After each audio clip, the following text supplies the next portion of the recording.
Okay, right now it's 6:48 a.m. on November 1st.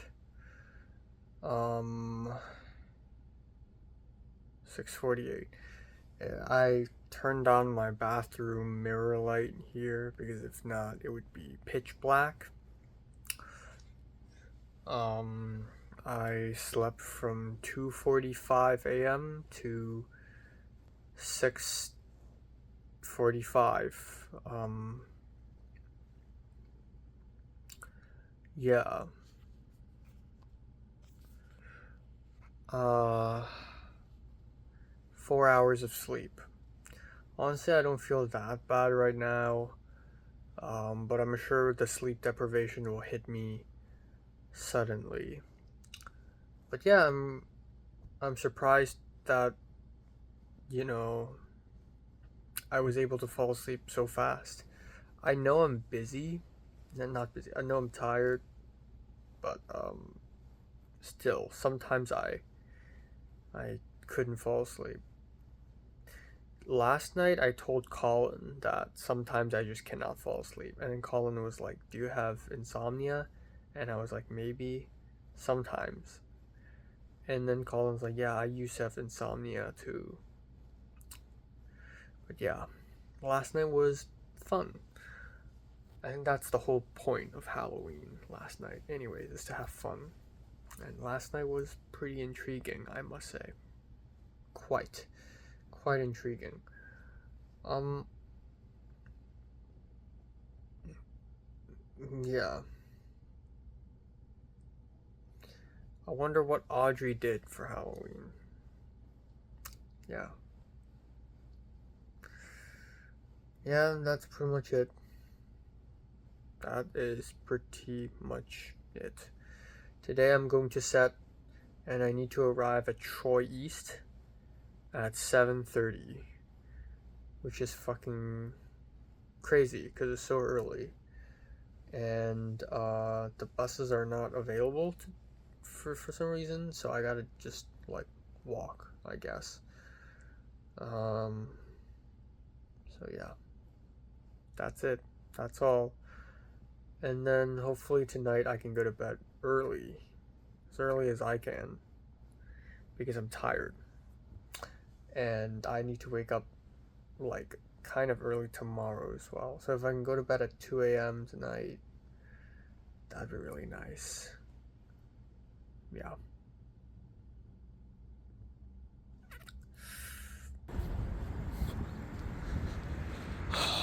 7:20 a.m. in the morning. 7:20 a.m. Wait, Sami, are you doing BTS? Yes. Can you start taking pictures Yeah. of... Oh, is that blanket? I'm not huge on the desaturated colors, but we're learning together. Like, it can still be blue. Oh, that's nice. How's it? Thoughts? Hey, you didn't say. I'm not gonna save the game and you're gonna be stupid! That's right, stupid! You're clearly too busy talking. You already know. Bruh. Wait, this is no. Wait, is that a 75mm bolt? We don't have that in Hong Kong, I think. Really? No, we have field trips. We have like school. All right, time now is 1:20 a.m. in the morning. Yeah. So yeah, today. Surprisingly, I was able to fall asleep quite fast at 2:45 a.m. And then I woke up at 6:45 a.m. And even though I only slept for 4 hours, which is pretty fucking terrible, I would say. I felt not so bad in the morning. I was like okay. Yeah, I was quite okay, and I think that's because I slept early. And I feel like if I sleep early in general, it's like better, which is so important actually. Um, but yeah, I woke up and I really struggled to not go back to sleep. I really wanted to just set an alarm and give me 5 more minutes just to go back to bed. But that's basically torture, because 5 minutes is basically I go back to bed and blink and then wake up. So, anyways, I changed my clothes and I walked over to Troy East. And it was a long walk, but I walked fast and it was very foggy and cold in the morning. But I arrived, and before I arrived I told them I was quite late, honestly, because don't expect me to be on time at Troy East at 7:30 a.m. unless it's my own short film. But yeah, at around 7:34, I was like, hey, I'm at the USC Village now, I'm heading over, I'll be there in like 7 minutes. So as I was on my way to Troy East, I saw a car driving over and slowing down, and I'm like, oh, it's them. So I got onto the car, and it's Satchel, the GNE slash, the Grip slash RPA in Starman, now returning. And also Keisha, the director. And then we picked up Ethan, and there are 2 more PAs behind me. And then we zoomed over to the location. They're like always 20 minutes away, which doesn't seem that far. But 20 minutes by driving is like an hour by walking or more. And so the place we're filming at is at Filipino Town. And in this really nice house, very nice and clean and proper, has a garage and a basement, full on as American as apple pie. But the couple and the family that lives there, I believe, is Keisha's aunt and uncle. But yeah, we arrived and I saw Harley and we put down stuff, we moved some stuff. The PD isn't that difficult. The most difficult part is to remove the TV, which was really tough, and to replace it with the older TV. And then, which is interesting because I wanted to do something similar for The World Is Not Enough, but of course I don't have the money or the time to do all that, but I wish I did. And then we needed a new TV stand because the TV stand we had is too high, so someone bought a TV stand. Mitchell was here. Mitchell helped buy it, and then we assembled it. There are a lot of people in this crew, and they're all like DKA. And there's this guy. His name is Brody. He's a tall white guy who is like always very. He looks like Alex Ketchum from my short film Smooth Op, but he gives off like condescending Thomas from my college, and I disliked him right from the beginning, and he started treating me like I'm his rookie or something. And again, I'm a senior and I've also done set dressing a while. He's an RPA, but he's just commanding me, and again, I'm in this situation, and so he's like saying, okay, grab that, and I'm like, yes, I will. And then he said it again, and I was like, yes, sir. And I never use these expressions. Usually when others say, yes, sir, yes, I will, it's like in a joking or lighthearted way. But because I don't say these expressions often, when I say it, it's like self-defense. But it's very soft self-defense. But at least better than nothing. But yeah, we assembled it, and my brain, because of the lack of sleep, I also like do things wrong. Like I don't know what is front and back, and I got the alphabets wrong sometimes. Like panel C D E C, I saw C E D C, so I was like, is that wrong position? Oh, never mind. And I realized that the lack of sleep is making me stupid. I feel like if I consistently sleep a lot, my brain wouldn't be so fucking dumb. But yeah, after doing all of that stuff and a little simple set dressing at the living room, it's done. Because today's location is just the living room. And then the rest of the day is just me hiding in the little corner at the back of the house, next to the bathroom. And Harley's there too. And I swear to God, I'm probably there for like 7 hours, 8 hours in total today. I just sat down there and did nothing. It was not comfortable, but I fell asleep like 3 times. I literally fell asleep, and my mouth was like wide open, and I couldn't close it. I tried to close it, and then it still opened. And I actually just straight up fell asleep. And then we had food. Ethan bought us boba, which is great. Ethan technically owes me money, but I feel like it's fine if he just buys me a boba a couple times. And then we did this finger painting thing because that was the solution to hide the TV mount. Also, apparently this is a $10K short film, which is crazy. So many short films are being made and they're just being pumped 10K. Rush is 10K, Golden is 10K, this film is 10K.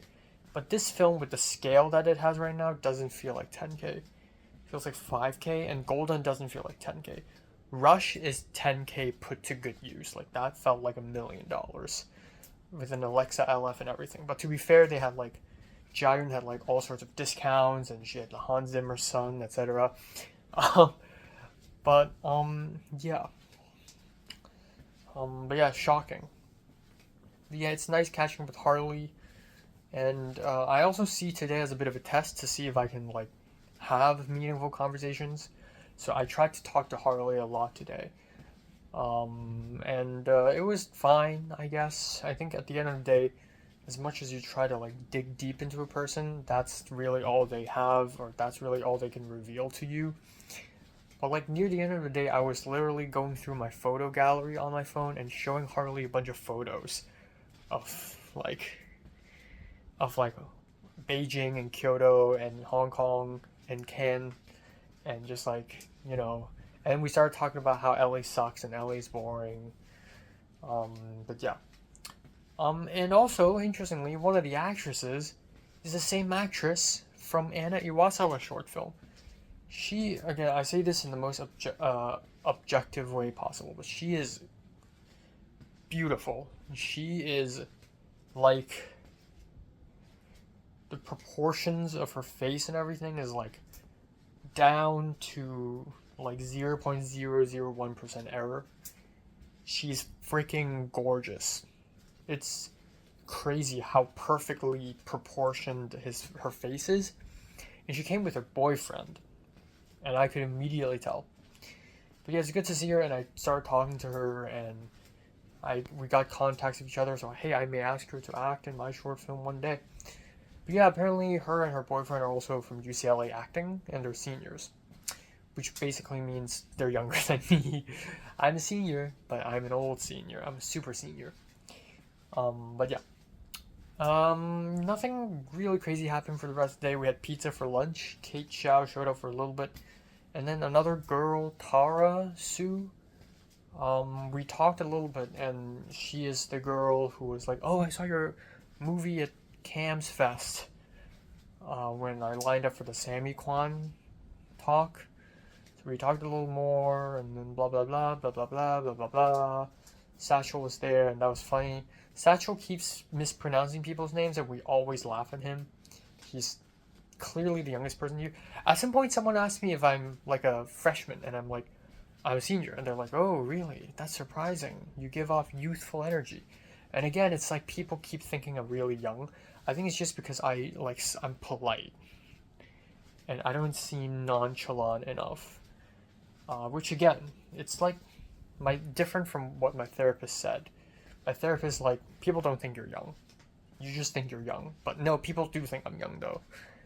Anyways, it's fine, and we didn't need to wrap up anything because they're going back to the same location tomorrow, which is great because I'm not going back tomorrow. I'm chilling, and I'm so excited to go to bed. But I want to watch a film first, and then go to bed. Yeah. Tomorrow I'm going to see Jean Diamant, and I'm also going to Trader Joe's probably to buy some food. And yeah, that's pretty much it. Apparently there's another party after the set. Jaden Wu, the producer, is having a big party at her place, and they're like, oh, let's all go. But I feel like me and many other people, Harley included. Harley also slept like twice, literally laid on the floor. I think we're not going. I'm just too tired, which means this is it as far as my last Halloween of my undergrad life goes. Interestingly, 2022, 2023, I never celebrated Halloween. I mean, 23, I was in Hong Kong. 22, no, because I don't think there is a kind of culture in my community college that's like, let's go out and celebrate Halloween. But USC is different. It's a private school. I'm glad that I celebrated twice, last year and this year. And I think last night was enough. I think, yeah, I didn't get shit faced or anything, but I think seeing all these people, Machin and Cheyenne. I also forgot to mention that Cheyenne, when she saw my costume, she's like, "Is this Corel?" She's the only person to ever see this and say Corel, the Fassbinder film, which is such a fucking cultured guess. I'm honestly impressed. And Cheyenne's surprisingly approachable last night. She's just smiling and she's like having fun, and it's so scary. She's like a psychotic person. I feel like she could kill someone with her bare hands. Yeah, she's so scary. She's probably younger than me too. Yeah, that's pretty much it.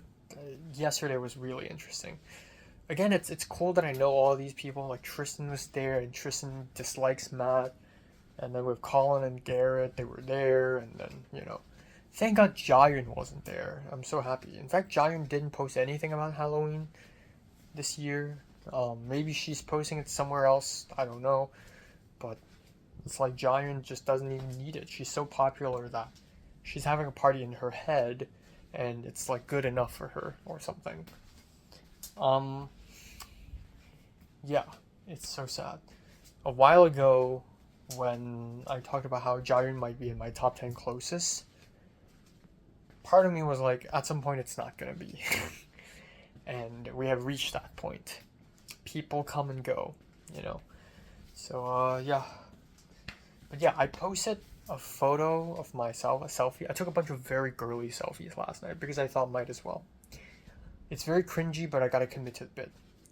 And I took a bunch of selfies, and I actually posted a photo onto my close friends' Instagram.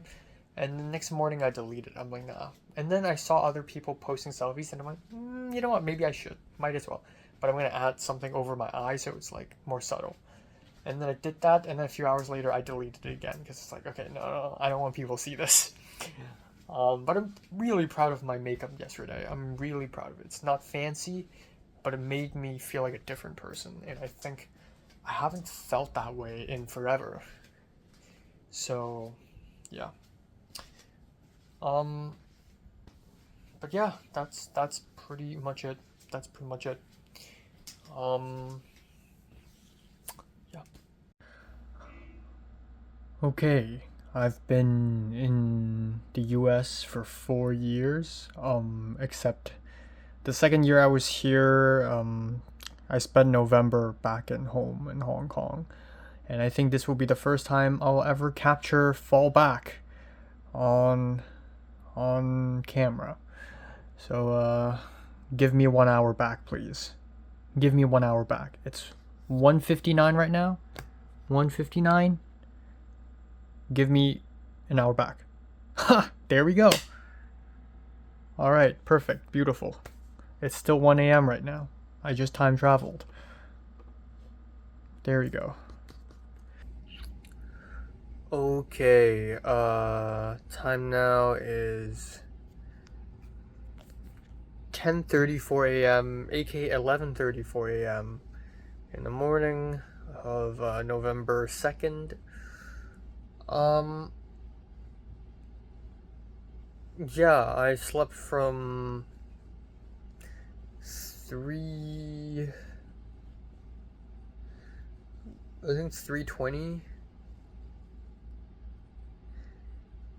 Yeah.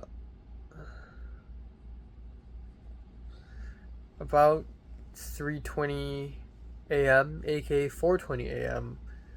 to 10:20 a.m., aka 11:20 a.m.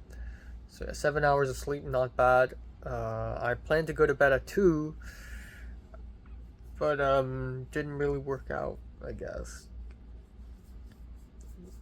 But yeah, last night I did finish a film.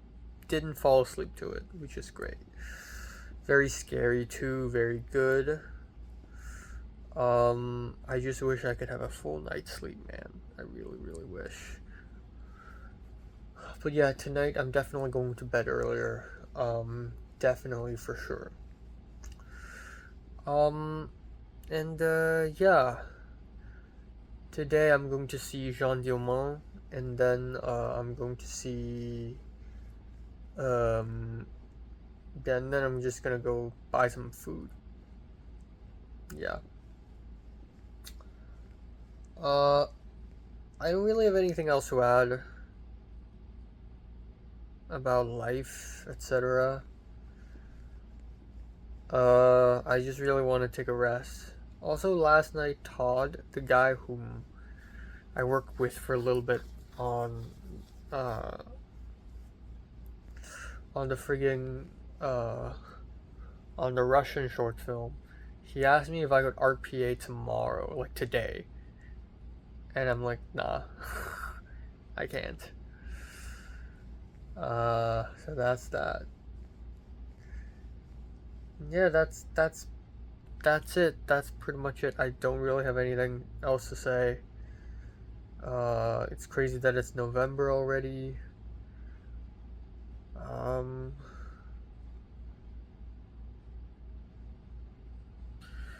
yeah.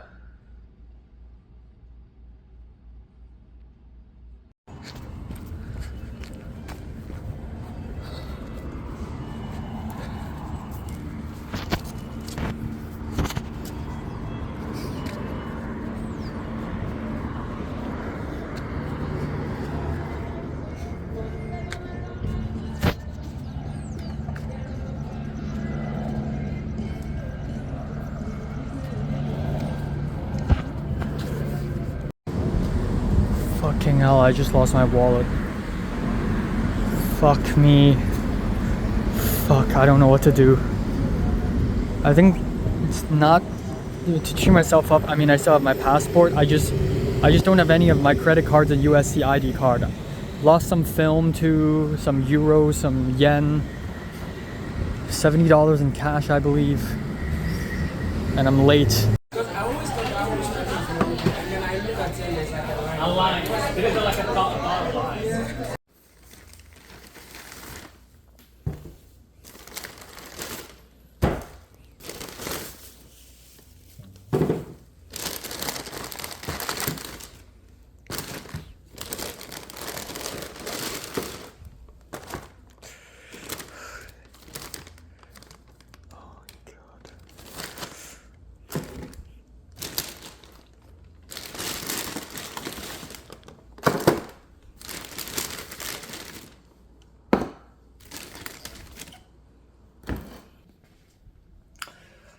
Okay, time now is 2:30 a.m. in the morning. Yeah, fuck me. Let's talk about today. Oh, shit, I just remembered I have laundry that is in the washer. Um, yeah, so, um, yeah, today was, terrible. Today was not good. Um, I woke up after 7 hours of sleep and I still felt really tired, and then I went out.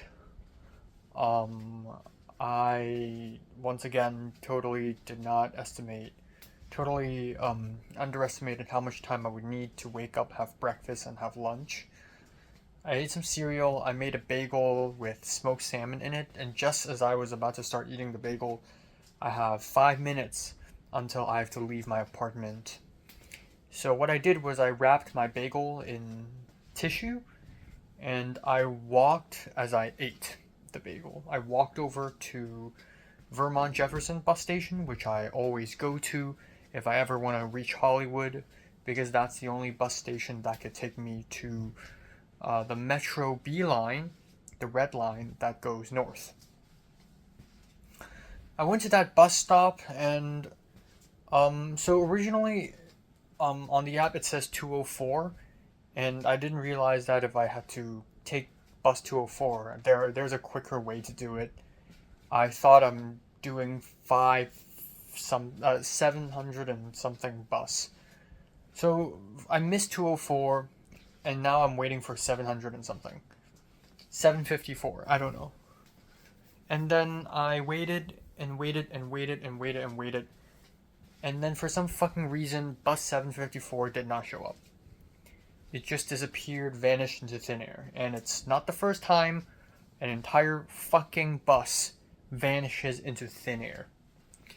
So I was walking around and there's this Korean woman. I can tell she's Korean by how she looks. She came up to me and she's like, "Where are you from?" I'm like, "Hong Kong." And she's like, "I'm Korean." And then she gave me a pamphlet about finding Jesus. And she talks about how life could be so confusing. And at this point, you know, as much as I like entertaining and indulging these evangelists, evangelicals, I guess, I'm not really in the mood for this at all. I'm late to the screening. I'm scared that I would be late. And the bus that I wanted to take has vanished into thin fucking air. So I saw that the next bus after this is 204. And then I'm like, great, but the stop I'm in right now is not 204. So I don't know where can I get to 204. So I crossed the road towards the USC campus side of the road. And then I took out my USC ID card, or my tap card, and I waved at the bus. I'm like, pick me up, you know, pick me up. And then I saw the bus just like went right past me. And I'm like, oh, the 204 bus stop is actually right next to the 754 bus stop. So I ran across the road. I ran really fast. A huge burst of energy overcame me. I ran, and I got kind of mad. I was a little frustrated. So I ran to the back of the bus, and I hopped on, and I literally just jumped onto the bus. I jumped. And then I'm out of breath. And then, you know what I usually do? Every time I get on or get off a bus, I check my pockets. And then suddenly I realize my wallet is fucking gone. It's empty, which is crazy because when I was running, I was still holding onto my pocket while I was running because it's not the first time. Like, I've lost my earbuds while running across the road all the way back in 2022. And that had never happened again. So I'm usually really careful. So I don't know how my entire wallet's just gone. I immediately looked at the floor. I looked at the seat. I looked at the chair, and I just can't find it. And I was listening to music at that point. And so I immediately stopped the music. The bus door closes, and I fucking panic. This is the last bus I could take before I get late. And I'm like, stop the bus, stop the bus. The bus kept going. Of course, they don't hear me. And then, thankfully, the next 204 bus stop is not that far away. So, the bus door opened, and I immediately hopped out, ran out of the bus, and I ran back to the bus stop at Jefferson, Vermont. I ran back, and I started, like, searching, looking left and right, searching for my wallet, thinking that it's on the ground. I searched. I saw a family of Mexicans, and I asked them if they've seen a wallet. They're like, no, I'm sorry. I searched and searched and searched. I even crossed the road, searched. I came back, searched. Nothing. And in that moment, I still can't believe that just happened. I just cannot fucking believe it.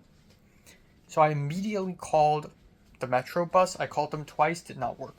I called the special lost and found department of the Metro bus. And thankfully, someone immediately picked up, which is so crazy. You know how LA is. Usually it takes about an hour for people to pick up their phones in LA. But yeah, somebody immediately picked up, and I told her all of the information, my name, where I lost it. And she's like, okay, we'll call you back. I will contact my supervisor, and my supervisor will contact the bus drivers. And I asked, so while I was on the call, I realized, oh yeah, I still need to go to the screening. I don't want to be late, so I just hopped onto the bus. So somehow my tap card is still here because I'm holding it.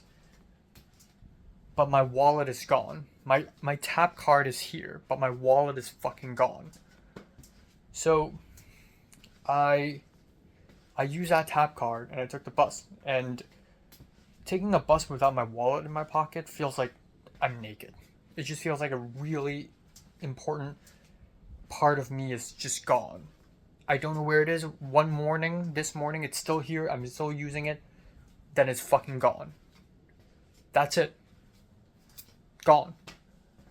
And I was still calling the Metro bus lost and found, and she's like, okay, we'll call you back if we find it.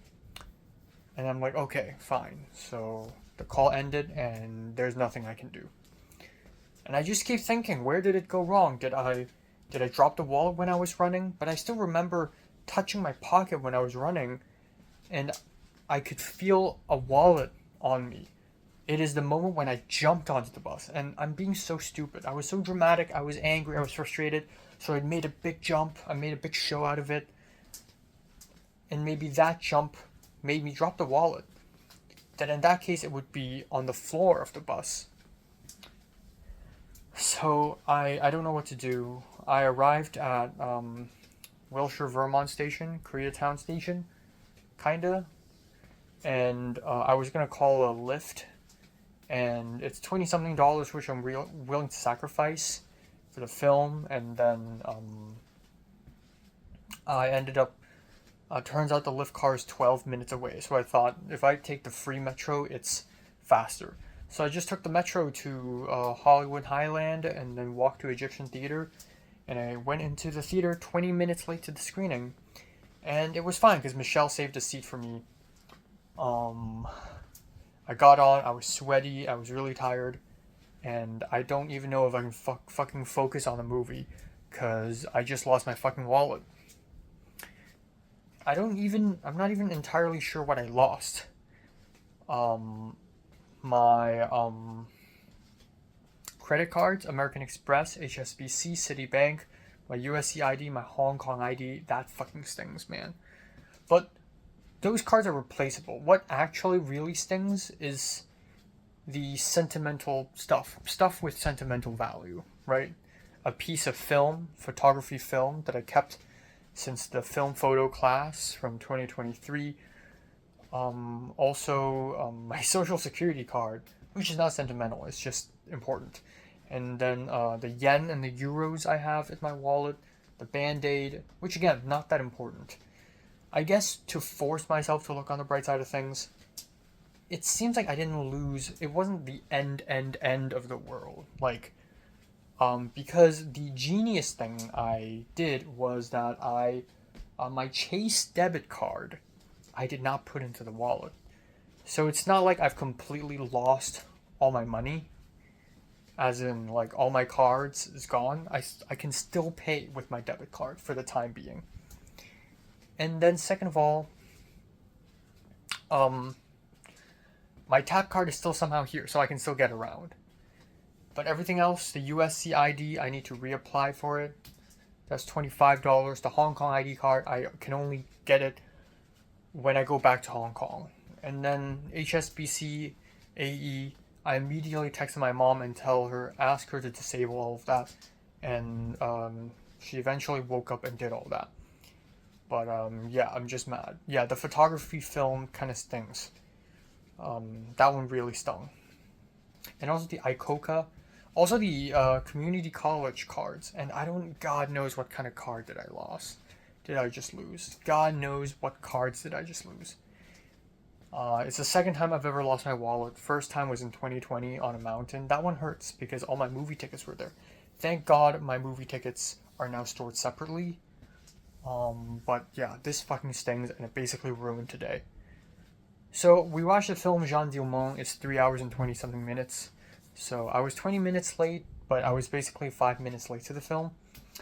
And throughout the whole film, I was so tired, I was so distraught, I was not in the mood, and I just fell asleep like probably 20 times in the movie. Because I would doze off, and I would wake up and it would be still the same shot. And that had happened in my memory like at least 15 to 20 times. And I just can't help it. I'm trying so hard to stay awake, and then suddenly I'm like, wait a second, did I just miss something? Because I felt like I just dreamed a scene. I feel like I just dreamed a scene. And I feel like I did that like 20 times. At some point, I leaned my back against the chair so that if I fall asleep, I won't do this. I would just go backwards onto the seat, which is better because then I'm not moving. But yeah, it's a good film. It's a great film. From what I've seen, it's just, I just can't fucking enjoy it. So yeah, I'm really mad. I saw Michelle, I saw Toll, I saw Brennan. Brennan was there. And then Harley was asking, like, talking to me about PD for today's set because, no, I asked Harley because I also lost my box cutter at the set. And then at the same time, Eris Baker asked me about the spreadsheet.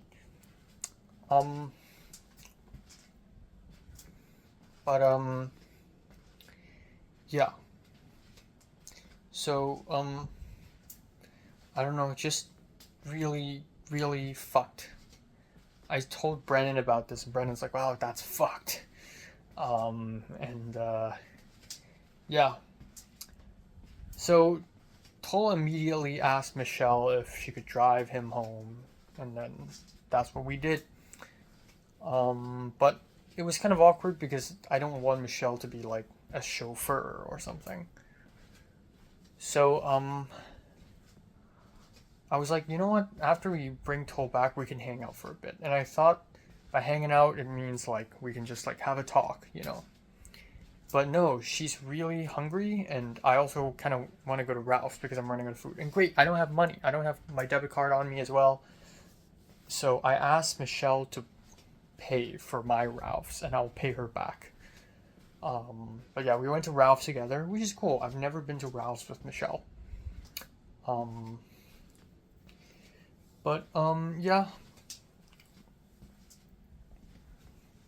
I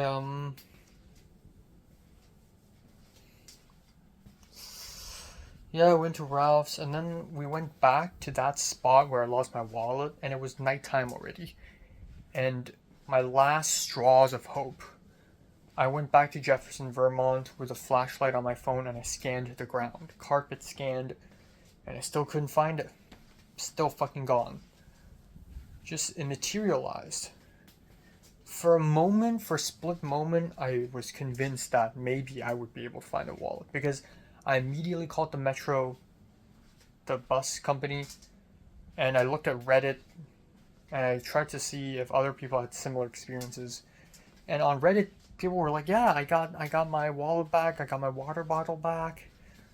But at that point, it was like 5:30, 6 p.m., and I called Metro, and they're like, yeah, we haven't found it. We don't have news. So the hope is not zero, but it's near zero at that point. So I was just really defeated, you know. Again, one moment it's there, and then it's just gone. I've had this wallet for 5 years, over 5 years, and poof, it's just gone. Well, not over 5 years. I think I started using this wallet in America, so maybe like 4 years, but still, it's just all the cards I used to own, the yen, the euros, all gone. Boom. I hope there's nothing too deeply important in there that I'm not remembering. But yeah, that really hurt. I called my mom and talked about it. But yeah, and then Michelle was like, you know what? I'm hungry. Do you want to eat food? The original idea is I'm eating food at home. And honestly, I'm not even in the mood for cooking right now. So I'm like, fine. So I took Michelle to Yangguofu, and I had a $26 bowl of noodles. So big. I did not expect it to be that expensive, but it was that expensive. $26 is like 300 Hong Kong dollars. That's fucked up. But I had it, and it was good, and I enjoyed it. And then Michelle even got boba afterwards. I made Michelle try beef stomach for the first time. But yeah. And so Michelle drove me home, and I returned home eventually at around 10 something p.m. Or 9 something p.m., aka 10 something p.m. And then I took a shower, and then I spent maybe an hour talking to my mom more about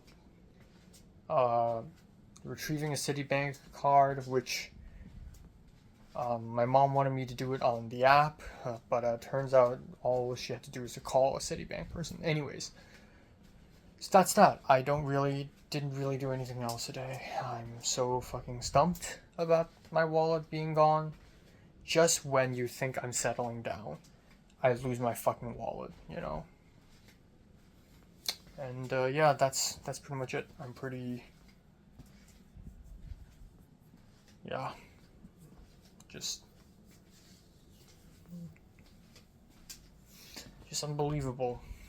Just fucking believable.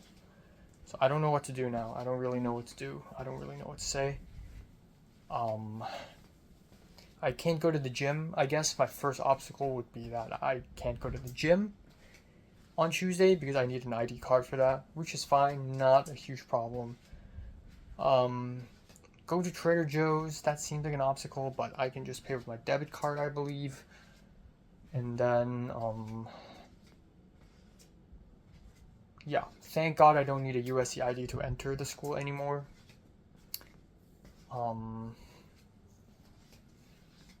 Yeah, and thank God I have my tap card with me. My Ralph's card, turns out I don't really need it either. Turns out if I just use my phone number or use the app, it's fine.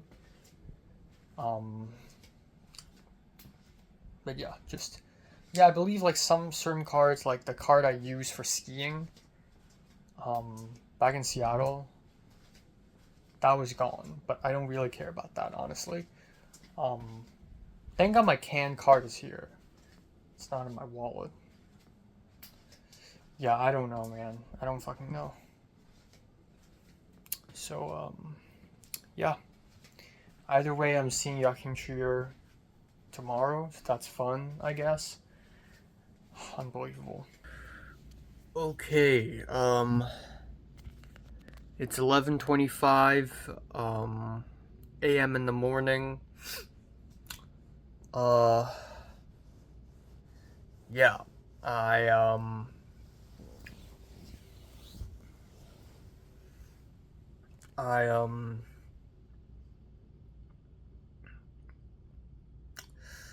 yeah, I slept from 3:45 a.m. Woke up at 11 a.m. aka noon, and went back to bed for about like 15 more minutes. But yeah, good sleep, I guess. Really needed it. Still bummed about the wallet. So fucking crazy, man. Losing my wallet. Don't really know what else to say. So today I'm going to see Sentimental Values at SCA, and I want to arrive early. I don't want to be late for that at all, you know. And yeah, and then I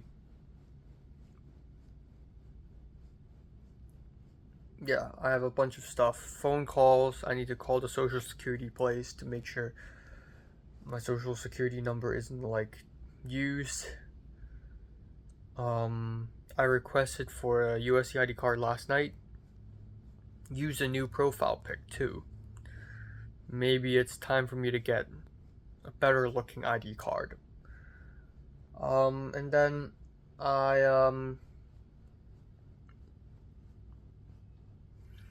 I have the laundry to finish. Yeah, just trying to finish things, and I have so much to do actually. Just trying to finish things and focus on things and work on Eris Baker's 310.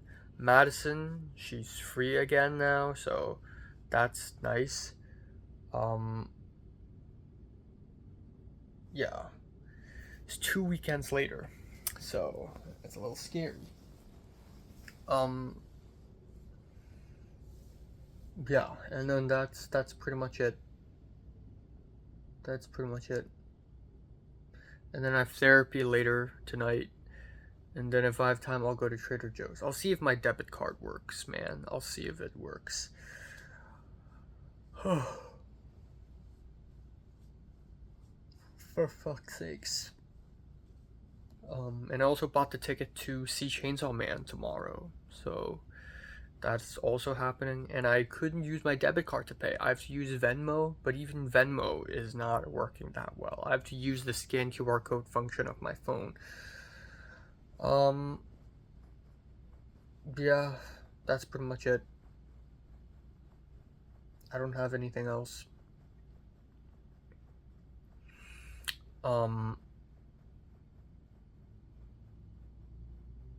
Yeah.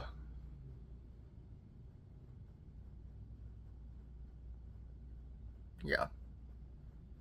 That's it. Great. We need more chaos and destruction. I have one bowl left.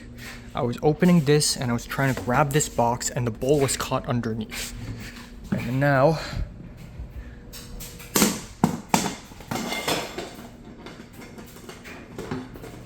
Fuck off, baby. Fuck off, juicy baby.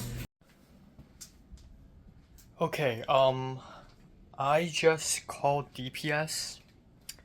Okay, first of all, I just smashed a white bowl. Second of all, I just called the DPS and they said they have my wallet. Or at least they said they found a black wallet and with my name potentially on it.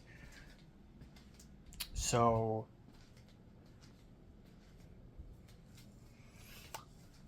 Oh my god. Fuck.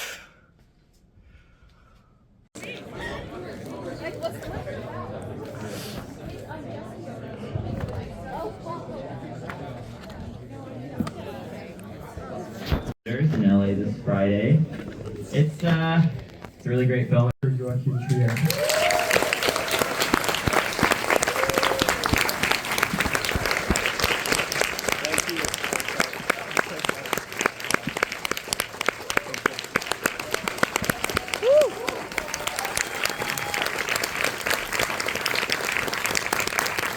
Lovely response. This film is such a beautiful meditation on art and artists, and sort of how, you know, through cinema in this specific case, we're sort of able to really have a career. And my parents were also in movies somehow, but my mom's, and it was hard to be a female director in her generation, and she started working in the news as a journalist. So I don't know, I come out of this process in my life of seeing a lot of people grapple with what it is to try to have a professional life in the arts or in movies. And the gratitude I feel that I'm allowed now, this is my 6th film. And I actually, when I did my first film in Norway, 80% of people only did one film. It's like to make a second was so rare. So I had to often ask myself, like, why do we do this? You know? And I talked to Eskil about that a lot when he's my co-writer on all the 6 features that we've done together. And I find that there is this yearning to just be allowed to make movies. That's one thing. But then how do we use that to express something we can't express otherwise, I guess, right? That sounds a little bit pretentious, but no, that's it, isn't it? It's like a different language. It's a different way of communicating. And it's not something, you know, like in the film we see this father character, Gustav Borg, who in many ways I think he's quite different than me, I hope, in some ways, as a father and as a director, but yet I do find it fascinating, and I love that aspect of him, that even though he's so clumsy with his social language, he's so emotionally attached and capable in his creative language, in a way. And that dichotomy we wanted to explore. there's so much kind of interesting contradictions in terms of his philosophy on family, like, you know, saying that they're, you know, kids are very important, but at the same time, the work sort of overshadows his relationship to them. And I'm curious if there's, given that you come from such an artist's family, whether or not those dynamics have sort of been played out in your own family and that provided some inspiration. I mean, yes and no. I think I was on film sets as a kid. My dad was a sound recordist and sound designer, and I learned that, first of all, it's one of the places in the world where grown-ups really play and they enjoy themselves, you know? And as a kid, you're like, wow. adult life maybe isn't so terrible after all. You know? Who wants to grow up?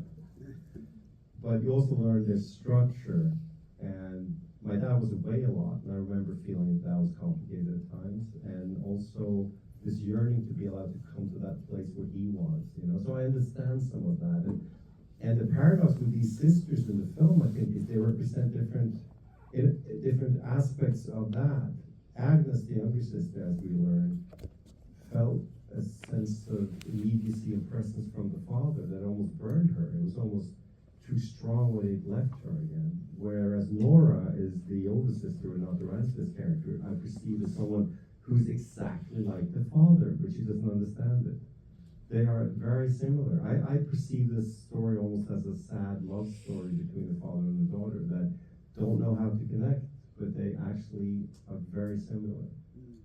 So I don't know. I don't know if that answers the question quite, but yeah.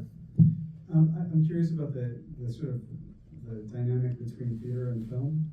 Can you tell us a little bit about your own thoughts? Because, of course, you know, Gustav's saying, I just can't watch it. I can read it, but I can't watch it. It's very interesting. It's quite arrogant. I'm not from the theater. I have no experience of working with theater, but I don't have his arrogance. I admire it. And I genuinely, I get so, the fact that someone gets up and goes to work at 3 in the afternoon and does some yoga and some exercises, and they're tired and they have issues, and oh shit, there's too much tax to pay or something, and they didn't, you know, blah blah blah, and what am I doing after this? And then they go on stage and they're Hamlet of the actors. Wow.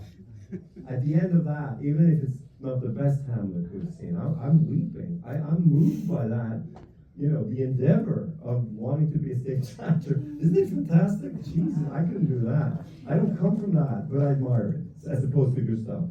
But some of these actors are, I mean, like Renate Reinsve did a lot of stage work, wonderful stage work. She does not have stage fright in this way, but we've spoken about people that do, and I see it as a metaphor for all things in life, the push and the pull, the yearning to do it, yet the anxiety of doing it. I mean, that's very human to me. So that aspect of it is why I think we went into the theater. It's the National Theatre in Oslo, where Henry Gibson, for those of you who are interested in that kind of thing, did some of his first, you know, plays and stuff like that. So it's kind of an awesome place to be allowed to film, just as a building, I thought also. This could be totally off point, but you're using the score from The Shining in that? Yeah, it's a Berlioz classical piece, yeah. Is that a in any way? I guess that production is that a real show, or is that something we wrote? I'm very proud. It's my only try at Eskil and me doing theater. So we just have to, you know how it is for those of you who write. You got to create the tip of an iceberg with characters and situations, huh? So you got to know what's underneath. So we actually had to sit down and create movies for Gustav Borg's stage plays. This one particularly, everyone asked me about The Shining, and I'm a big Kubrick fan. I'm so ashamed I didn't even think of that reference. The fact is, we based that stage play on Anne Pedersdottir, a woman who was the last woman in the late 1700s to be burned as a witch in the Scandinavian countries.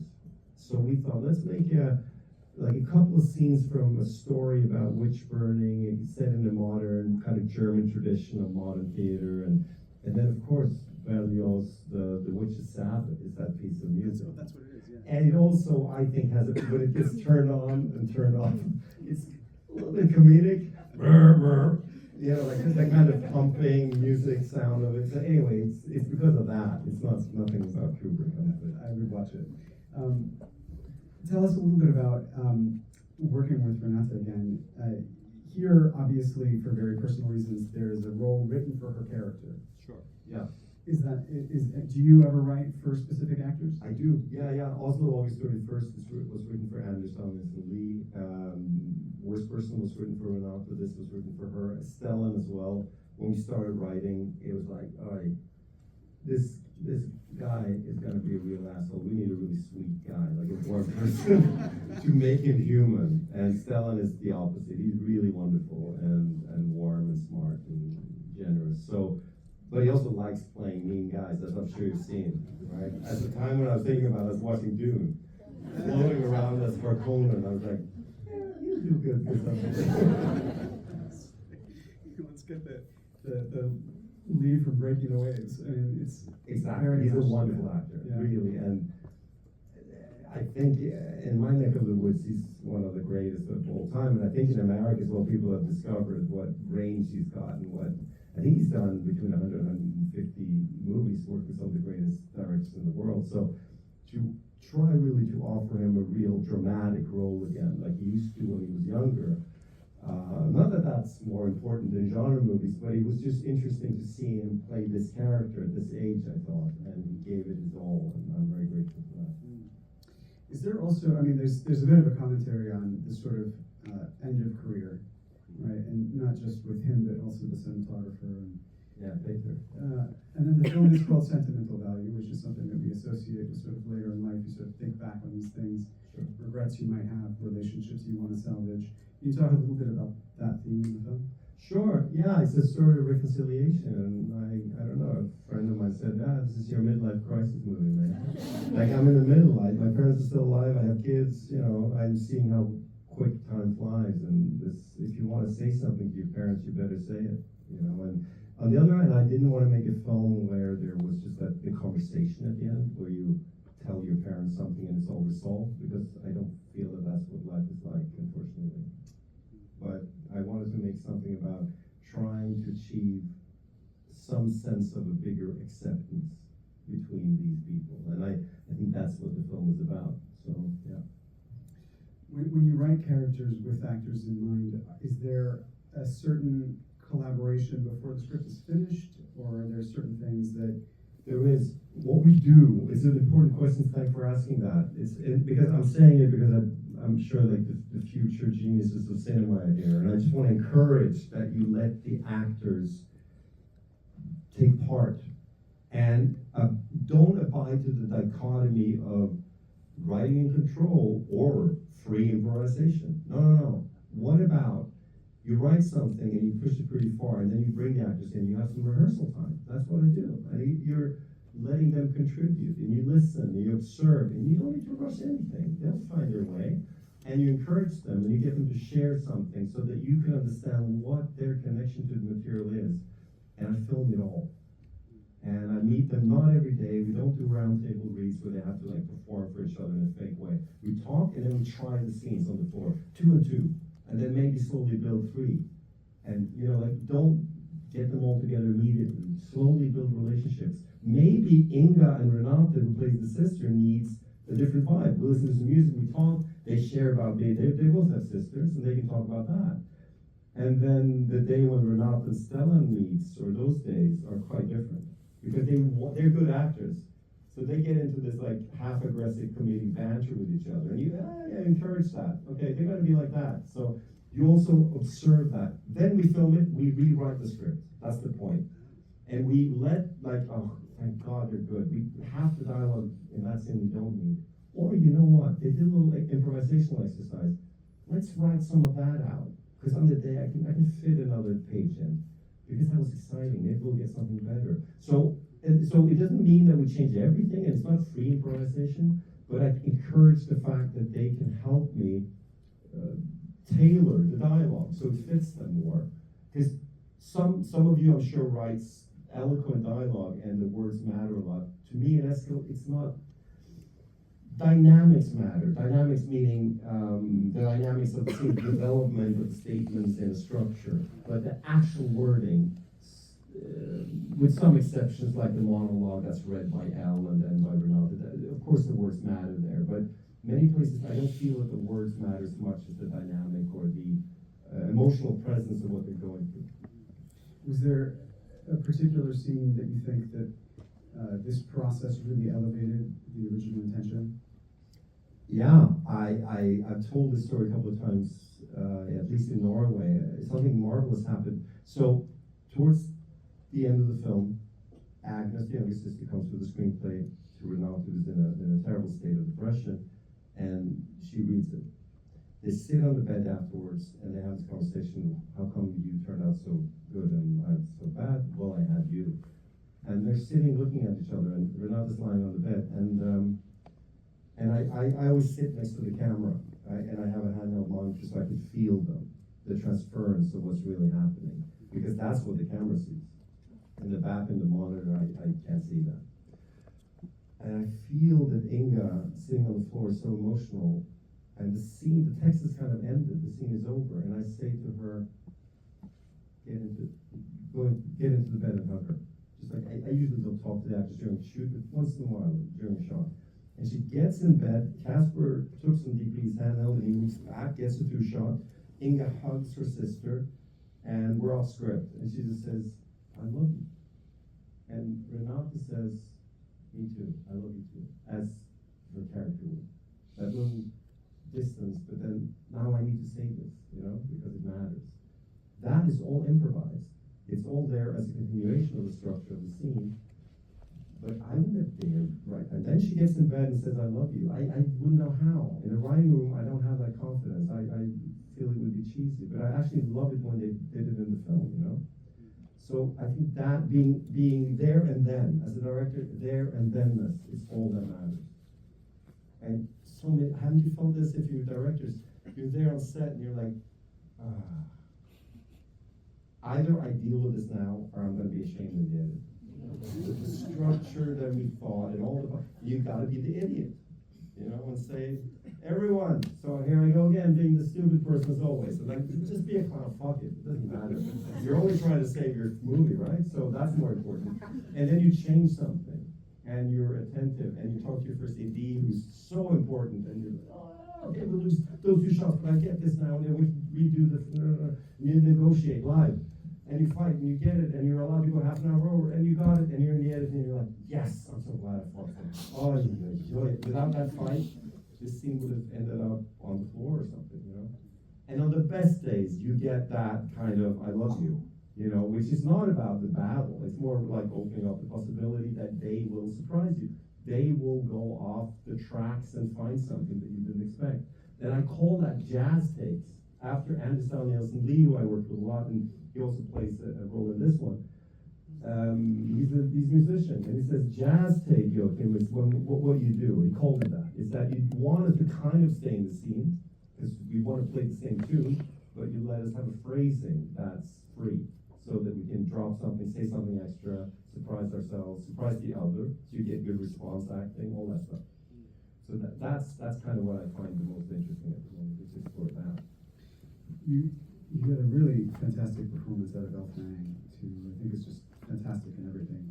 And I'm curious if there was any difference in working with an American actress versus a Scandinavian cast, because you hear a lot about the difference between American film actors and British film actors, but I'm curious if that extends to Scandinavian. Good question. No, not at all, really. I think they all have their own style, and they're all really good, actually.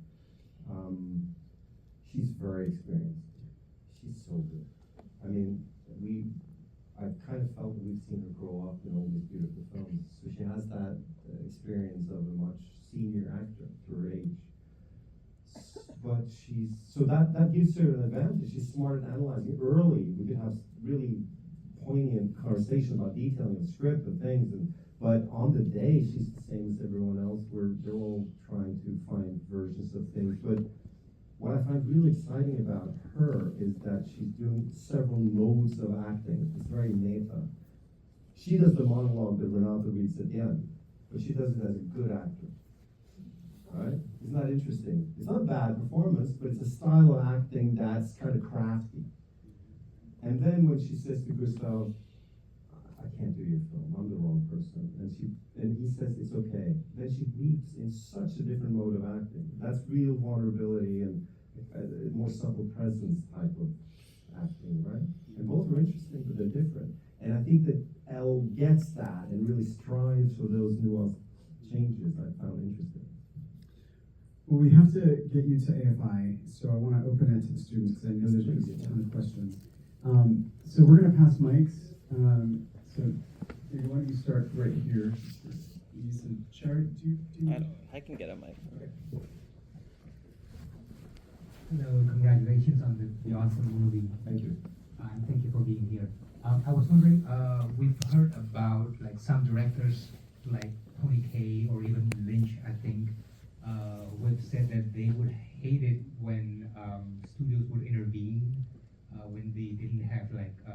say, a final cut in a post-production, you know.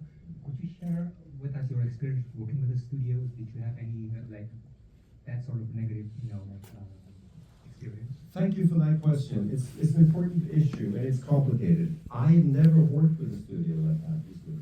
I work in a European financing system where the reasons that you see this ridiculously long roll at the end with all these logos is because a lot of people skip, like a Film Institute of France and Norway, some government funding, some private equity there, but also like a pre-sale to the French distributor, the American, you know, like Neon, who distributes, who are fantastic. They buy the film as one of several distributors around the world, and they trust me to do the film that I want to do with my team. So I have Final Cut. I've always had it.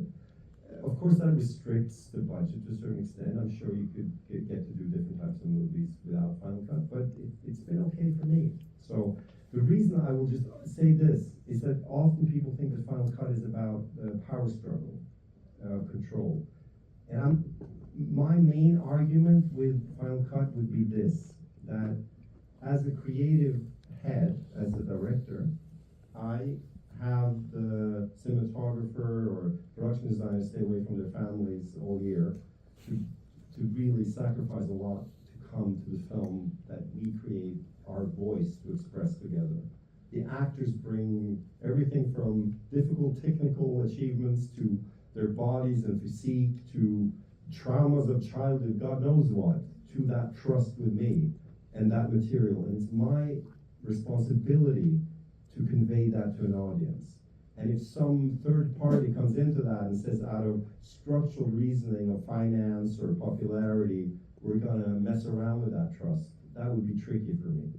You understand? So it's about the trust issue. It's not about me, oh, I'm the boss of the movie. And to be quite frank, I test screen a lot for that purpose. So even the people that I have worked with in the past who've been a bit like, ooh, is he going off the rails? You know, like, no, I'm responsible. I take care. I try to cut it down to appropriate length and to convey what we need to convey. I want to meet an audience, and I test screen a lot because no one can take it away from me. So I can show it to 100 people, and they fill out forms, and we talk, and, oh, did you get this? And to make the film better. So that's another argument. I'm trying to give you rhetoric here so that you can go and get Final Cut. But you can also say that to the grown-ups. Come on.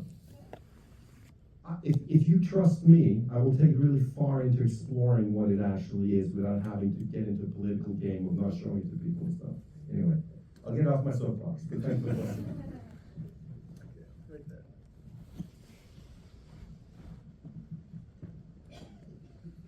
First of all, thank you so much for coming. I think I kind of watched all of your Q&As on YouTube, so it's I'm just repeating myself.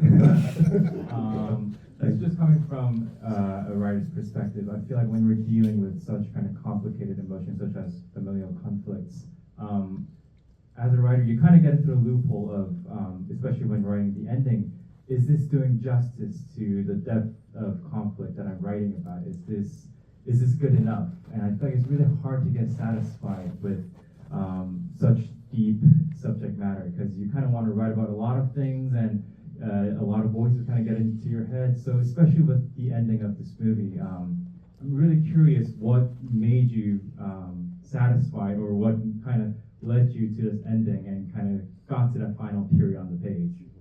Thank you. Yeah, it depends movie to movie. In this one, the ending made me believe I wanted to do the film. The mutual reciprocal gaze of a father and daughter who's achieved something together, where in art they can resolve something that they can never talk about. Whether that's someone going fishing with their dad and just doing something outside of that hindrance of the language, or whether it's actually creating art, like in this case, it's the same thing. They're doing something where language has stopped and they can do something together. And also the final shot, we kind of, lack of a better term, dramaturgically raised the audience to understand what that physical space of that studio means, and the suicide of the grandmother, and the experience of Nora being inside a film that's kind of about her father, kind of about her, and kind of about an inherent grief from a grandmother. To me, that was an interesting notion. So we build it towards that. But I know the feeling you're talking about. Sometimes you don't know, and you discover discovered it along the way even. But it's always nice with projects when you can build towards an end, I find. That's easier, I find. Thank you.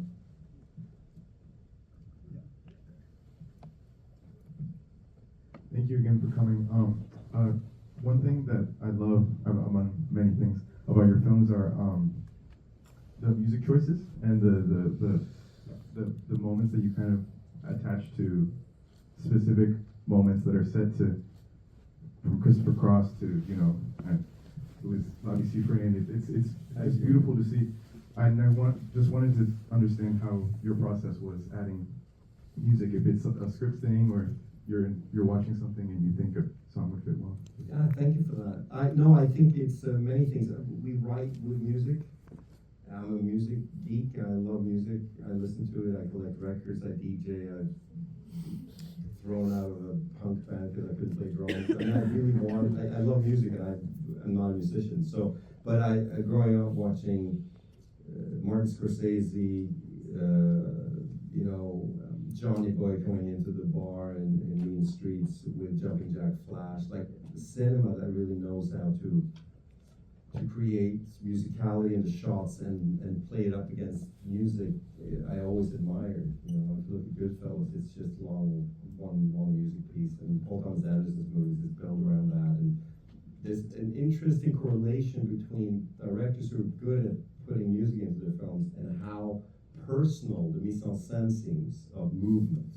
So I come out of a tradition of making skate films when I was a kid and holding a camera and skating alongside friends and putting on hip-hop or punk music that I liked and just realizing the actualization of it, not the intellectualization of analyzing, but just like that moves with this, and that became a form that I enjoyed and I want to see it again, and my friend wanted to see it again, and wow, that felt good. On a very basic level, I still approach music like that. So in the edit, some stuff sticks and other doesn't, and I keep trying stuff. And we have wonderful music supervisors on the films that, Joachim, you're asking me to clear 60 songs now. Can we try to use one of them? Yeah, we're using 3 of them, but let's have another 40. Yeah, I try a lot. Yes. Yeah. Hi, thank you so much for making this movie. I was really, truly touched by it. One of my favorite parts of it was the amount of history in the house and this aspect of like ancestry and generational trauma. And I was wondering if you were able to like speak to that and like how you kind of, pieced it all together, this family history. Thank you so much. I am I'm older now than when I made my first film. I'm at a stage in my life when I'm very interested in those things. How come I feel inherent grief from my grandfather's experience during the Second World War, even though he passed away when I was a child? I know it affected us somehow. I know that those stories and those wounds live in me, and I can't explain why. We are also affected by history in strange, unexpected ways. And as I grow older, those things matter more to me. And I talked to Eskil a lot about this, that this house, by having that concept of the house, right, we could have kind of a character or a witness of the 20th century in the family story. Through that, sometimes I find that the best ideas are quite simple and childish. The house experience the people. How would that look? That gives us a clue and a thematic way into something. And since the story is about reconciliation and what we just spoke about earlier, how little time we have together, hey, that framework of the house represents time then suddenly as well. So I think that one thing is you've got to set up characters and you've got to set up some sense of plot, of course, but also thematically. The first part of your story should display things to think about. That's what I mean about themes. Stuff to think about that you keep developing throughout your narrative. To me, that's very important. And one of those notions is then the psychological personal connection to time. And that sounds very abstract and philosophical, but if you can get it specified through something like the house or some images and of course character, then that's satisfying to me. So have time for one more.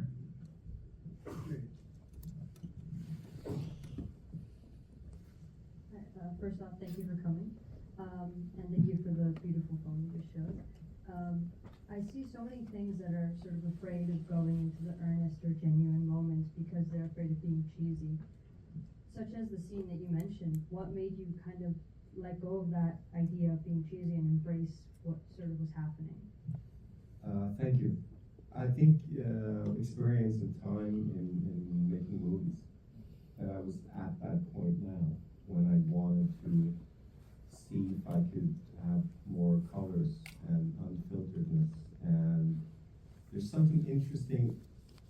I don't know if any of you have experience from therapy, but you feel it also in close conversations that we always say, oh, I know it's banal, but I still say that, you know, but actually that's us yearning to speak clearly about something. And clarity is complicated. Clarity at its best in art, and I'm not saying I achieve this, but this is what I'm aiming for. Clarity or lucidity is something really hard to achieve with simple means. And the core of what I'm really interested in this one is human interaction on an intimate level. How far into that can I go? So, all art needs contrast, right? You need dynamics. Like in mise en scène, you need intimacy and objectivity. You need to go between. If it's only one thing, it kind of breaks and doesn't work. So in this one, to create a structure narratively where we have this episodic, almost chaptery first half, and then it comes into a more musical flow, where we just really go into the intimate. Maybe some people will find it cheesy, and I have to live with that. But I believe we found a form where I can live with it taste-wise. At the end of the day, we judge our own taste, right? We do what we find is the cool sound. And you play that record for your friend, and they just don't get it. But the other friend starts weeping. You don't know. So you got to find that compass of trust in your taste. I think that's my best answer. But no, I'm really out on a limb with this one a bit. And I met some naysayers. That's life. You know, and I try not to sell out. I try to stay true to my project of making human stories that I believe are true. But for some people it won't work, and for some it will, and that's life, you know. So I guess what I'm also trying to say, since we're talking in a collegial fashion, and you guys are making films, many of you as well, is that to find that clarity of what you want to talk about. Of course, shame in identity is there. Freud will teach us to not become narcissistic idiots that don't sense the other. You gotta care about who you're talking to. At the same time, shame can create something uninteresting, where you're not expressing yourself. So that balance is important to keep working on, I think. So we have to get Joachim to AFI, so I'm really... Okay, time now is 7:21 p.m. and wait, god damn it, my hair. Okay. It's 7:21 p.m. I got back home like an hour ago and I just spent some time editing my college video. So breaking news, breaking fucking news, okay? They found my wallet. They found it. Look at the sticker. They fucking found it. What the fuck? Yeah, really crazy. I called in the morning. I was like, okay, I'm gonna lock in. I'm gonna make phone calls, write emails, whatever. So I made a phone call to DPS. Before I decided to go to the Social Security Administration, I made a phone call to the DPS and asked them about the wallet. At the time when I called them, I thought, okay, there's like a 0% chance, or at least a 1% chance, that they have my wallet. But you know what, I'm just gonna call it just in case. So I was like, hey, I lost my wallet in this place yesterday noon, which is, again, like so unhelpful. But the woman in the phone, she was like, what's your name? And I'm like, oh, Enoch Lai. But my full name is Enoch Lai. And then she's like, oh yeah, we have a black wallet. And I think we have your name registered on it. Would you want to come? And I'm like, oh, great, sure. So it's at the DPS office. I changed my clothes, I headed out, I arrived at the DPS office, and boom, there it is, a woman gave it to me. Holy fuck! All my cash is there, the piece of film is there, my community college card is there. I think the only thing that's missing are like, I think my AE card and my HSBC cards are missing. I think. I don't know. There's so many cards in here. I need to go through them all. But I think my AE card is missing. Which is fine. I can pay with my debit card. It's not the end of the world. But my USC ID isn't there. My Hong Kong ID card is there. Holy shit.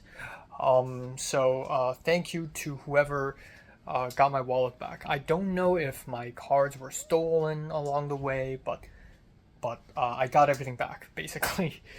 So, holy shit, I believe miracles do exist. Yesterday was terrible day. Today was basically a redemption. So anyways, I got that wallet back and I walked over to the SCA, and I thought I had a little time to just sit around and chill, but turns out people are already lining up going into the Race Arc Theater. So I lined up and I got in, and I saw several people already. I saw Madison Henderson. I saw Vivian Ishida, though I don't think she saw me. I saw Maria. I saw Avikai. And I saw Asir. And then eventually Anna Iwasawa showed up and said hi to me, and then her friends Yu Chen, etc. showed up. And then Colin and Anya showed up, which is surprising. And they sat at the very, very front row, so I thought, you know what, I should just sit front row as well. So I sat front row with them, and I saved a seat next to me for Toll. And then Toll got in like 2 minutes late, out of breath, and then we watched the film. And I did not fall asleep once. I was fully awake. And then, as expected, Joachim Trier showed up after the screening, and he's just right there. And because I'm exactly front row, he's like 2-3 arms away from me. It's really cool. And the Q&A was great. He said a lot of great points, taught us how to make films, taught us how to direct actors. And we all had a great time. And I kind of wanted to ask a question, but I also kind of don't, because I don't have anything interesting to ask anyways, and I want to give other people a chance. But I was kind of hoping for a chance that I would be able to speak to him or take a photo with him after the screening. That unfortunately did not happen because he has to rush over to AFI immediately after this. Yeah, Toll really wanted to ask a question. He even had like a custom-made t-shirt that says Joachim Trier Summer. Toll is a real celebrity fanboy. I'm not that into it, but I would like to at least speak to the guy and say congrats for the Grand Prix. But unfortunately that didn't happen. But before Joachim Trier left, they took a photo. They took a group photo, and guess what? He sat right next to Anya, and then me, and then Colin, and then me. So I'm 3 people away from Joachim Trier, and we all took a photo, and I'm at the very fucking front. So you know what? That's good enough. So I'm really happy about it. I said goodbye, and then I left. And I spent some time talking to people. I saw Seda as I left, and I talked with her a little bit. Yeah. So I left, and then I talked to Toll a little bit. I walked him to his dorm, and then suddenly, so I thought the therapy was 6 p.m., and then I got a message, and that message is from my therapist saying, I thought we're supposed to meet right now at 5, and I'm like, oh. And then she said, if you can make it to my place, if you can make it to therapy in the next 5 minutes, we can continue. If not, then unfortunately we have to reschedule. And at that point, it was 4:20 something. No, it was 5:20 something. And when she sent that message, it was 5:11. So I'm basically fucked. I immediately walked over to Engelman Health Center. I went to 3rd floor and I tried to check in. I couldn't. It's a no-show. and $20 is automatically charged. So yeah, unfortunately, that didn't happen. And so today I don't have therapy. Yeah, which is fine. I'm not really in great distress right now. But yeah. Also, 5 p.m. therapy is kind of not great because if it's 6 p.m., then I could, head to Trader Joe's immediately after therapy. But so I decided to go home, settle down, and now I'm gonna head out again to buy some food from Trader Joe's. And hopefully my debit card works. But holy shit, getting back the wallet is such a crazy save. But yeah, and I'm excited for tomorrow because I can sleep more tomorrow, and I'm going to see Chainsaw Man, and my wallet is back, which is crazy. Yeah, I also emailed Mary Sweeney about taking her class next semester. She forwarded the email to someone else who told me to just speak to my advisor. I also emailed my advisor, except she's notoriously known for not reading emails. So hopefully she reads it ASAP. But yeah, we'll see. And that's pretty much it. I feel better now. Now that the wallet is back, I feel better. And yeah, but either way, my AE card and my HSBC card will be given to me from my mom's friend who will see me next Sunday. So that's that. And yeah, all is well, I guess. And now I can focus on internships and the Empire, which I need to write the script ASAP before the pre-production starts. I feel like I'm a little bit too late. I should have finished the script in October, because a lot of big 10K short films are like, they start fundraising like half a year before the shoot, which is crazy. So I need to get the ball rolling as soon as I can. Not much else.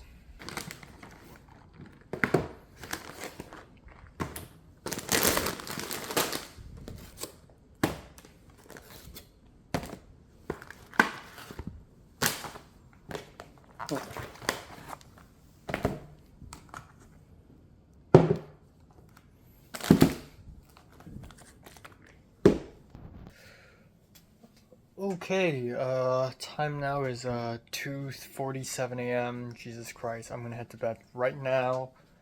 But yeah, after went to Trader Joe's and did all that, and yeah, yeah, I got my wallet back, and not much else happened after that. Some guy randomly texted me asking me if I'm available at around 10 p.m. maybe. He texted me asking me if I'm available to teach the production design workshop for the APCA PA program tomorrow night. And then he called me to ask me that. Ethan Kwan gave him my number, and he's like, I'm grasping at my last straws, man. I really don't know what to do. Like, I know it's super last minute, but are you free tomorrow night to teach production design? First of all, I've barely done PD. I've been doing set dressing. I've counted it. I've been in the art department 19 times, and I think 90% of the 19 times. Like, I think 16 out of 19 times. I'm just a set dresser, and I'm just moving shit around. I did art directing for Pitt, but that wasn't really art directing. And then PD for APCA web series, that's nothing. So low-key Ethan Kwan's thing is my first PD gig ever, kinda. So yeah, I don't know if I'm qualified enough to teach, but I'd love to. I think that's a really cool opportunity. That's one of those things I dreamed of, when I was young. Or not young, but when I came into USC, I was like, oh, one day I'll be like the big guy who teaches production design and who teaches things and like has young people looking up to me. So I thought it's a really cool opportunity. So the other thing I just did was I refunded AMC. I'm not going to AMC The Grove tomorrow to watch Chainsaw Man. Instead, I'm going to Regal LA Live because I completely fucking forgot that Regal LA Live exists. And the tickets are much cheaper too.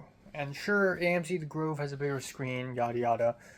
But I'm not spending 45 to an hour on a bus and then another hour back when I could just do it in 20 minutes to Regal LA Live and then back. And also Regal LA Live, there's one screening at like 4:30 p.m., which means I might be able to make it back to campus at around 6:30, which means I might be able to hold the PD workshop if they have to. So yeah. Yeah, that's pretty much it.